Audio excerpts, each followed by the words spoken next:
دو الفاظ ہیں پیشن گوئی یا پیشین گوئی۔ پیش فارسی کا لفظ ہے اور اس کے معنی ہیں آگے یا سامنے۔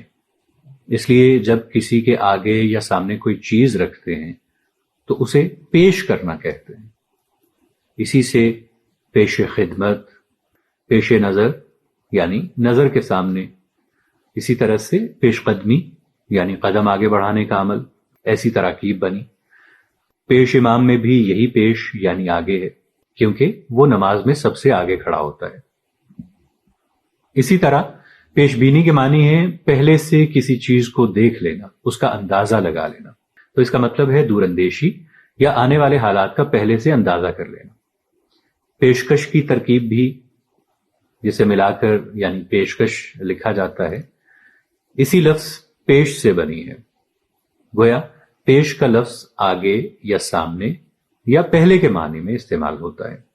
فارسی کے قواعد و ضوابط کے مطابق اسم کے آگے یہ نون لگا کر صفت بنائی جاتی ہے، جیسے نمک سے نمکین، رنگ سے رنگین، زر سے زرین یا زرین یعنی سونے کا، سیم سے سیمی یعنی چاندی کا، عنبر سے عنبرین یا عنبری، اور زمرد سے زمردی وغیرہ۔ اسی اصول پر لفظ پیش سے فارسی میں صفت بنی پیشین، جس کے معنی ہے اگلا یا آگے کا، سامنے کا، پہلا۔ لفظ پیشین سے ترکیب بنی پیشین گوئی، لفظی معنی ہے پہلے سے کہنا۔ جب آنے والے واقعات اور حالات ان کے بارے میں ان کے رونما ہونے سے پہلے بتا دیا جائے تو اسے پیشین گوئی کہتے ہیں۔ جو شخص آنے والے حالات کے بارے میں پہلے سے کچھ بتا دے اسے پیشین گو کہا جاتا ہے، چاہے وہ سیاسی حالات ہوں یا موسم کا حال ہو، تو اسے ہم پیشین گوئی کہیں گے۔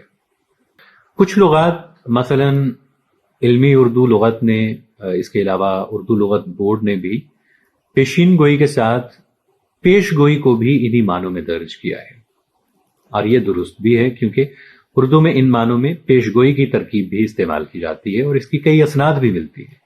البتہ پیشین گوئی کی اسناد زیادہ ہیں اور فارسی میں پیشین گوئی ہی کی ترکیب مستعمل ہے، لیکن مستقبل کے حالات کی پہلے سے خبر دینا کے معنوں میں پیشین گوئی بہتر ہے۔